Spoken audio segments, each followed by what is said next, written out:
Hi friends, ప్రస్తుతానికి మనం అరుణాచలంలో ఉన్నాము.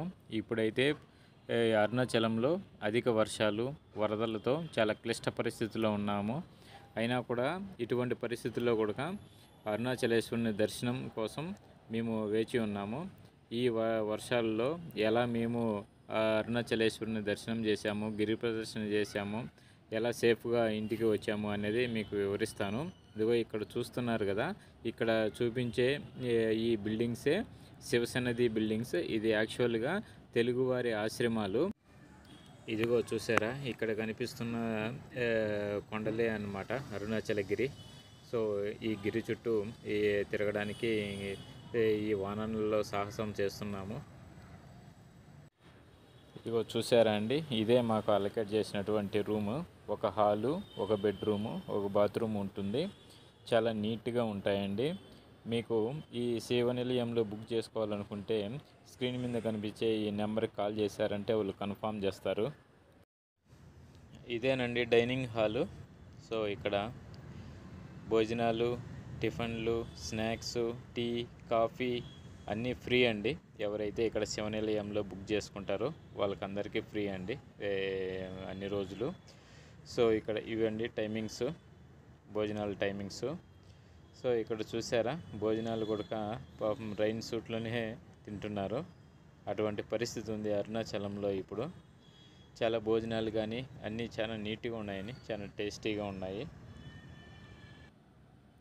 నెక్స్ట్, ఈ వర్షాలు కూడా లెక్క చేయకుండా అరుణాచలేశ్వరుణ్ణి దర్శించుకోవడానికి మేము ఆలయంలోకి వచ్చాము.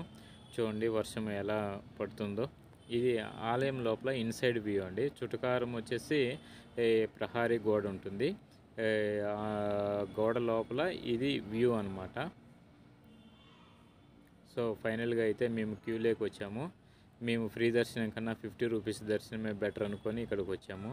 ఇదండి ఫుల్ స్ట్రక్చర్ ఆఫ్ అరుణాచలం. చుట్టుకారం ప్రహారీ గోడ ఉంటుంది. ఇక్కడ ఫ్రంట్లో కనిపించేది రాజగోపురం. నాలుగు వైపులా 4 గోపురాలు ఉంటాయి. రెయిన్ ఎలా పడుతుందో ఒకసారి చూద్దాం.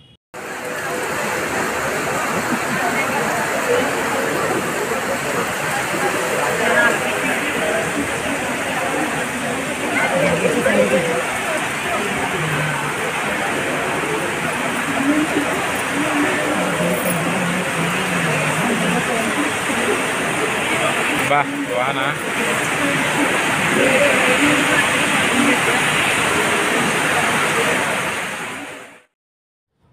ఒకవైపు వర్షాలు, మరోవైపు వరదలతో ముంచెత్తుతున్న శివుని దర్శనం కోసం భక్తులందరూ చాలా శ్రద్ధతో వేచి ఉన్నారు.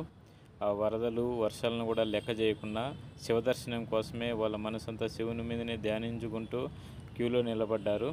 చూడండి జనాభా ఎంత ఓపికగా వర్షంలో సైతం లెక్క చేయకుండా వేచి ఉన్నారు.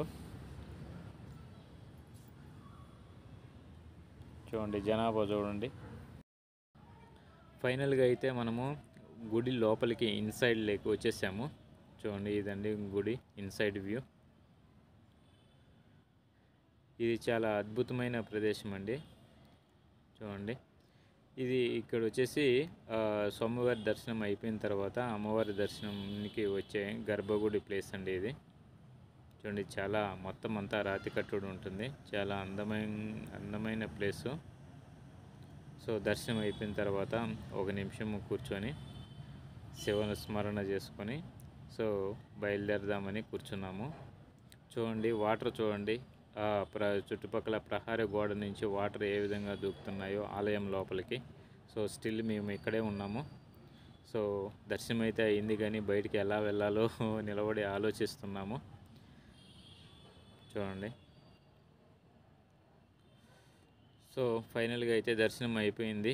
సో బయటకు వచ్చాము ప్రసాదాల కౌంటర్ దగ్గరికి. ఇక్కడ పులిహోర 10 rupees, sweet pongal 10 rupees, so 5 చెన్న లడ్లు ప్యాకెట్ వచ్చేసి 50 రూపీస్తో వాళ్ళు అమ్ముతున్నారు. సో ప్రసాదము స్వీకరించి బయలుదేరదామని ఇక్కడ ప్రసాదము తీసుకుంటున్నాము. సో ఫైనల్గా అయితే ఈ వరదల్లో మా ట్రిప్ తొందరగా ముగించుకొని బయలుదేరాము. లేదు అంటే చాలా ప్రాబ్లం అవుతుంది, స్ట్రక్ అయిపోతుందని. సో రిటర్న్ బెంగళూరుకు బయలుదేరాము. దారిలో హోటల్ కనిపిస్తుంటే అక్కడ వేడివేడిగా చాయ్, సమోసా, బజ్జీ తినేసి కొద్దిసేపు రిలాక్స్ అయ్యేసి మా జర్నీని మళ్ళీ బెంగళూరుకు కంటిన్యూ చేశాము. ఇంతటితో మా అరుణాచల యాత్ర పూర్తయింది. ఓం నమః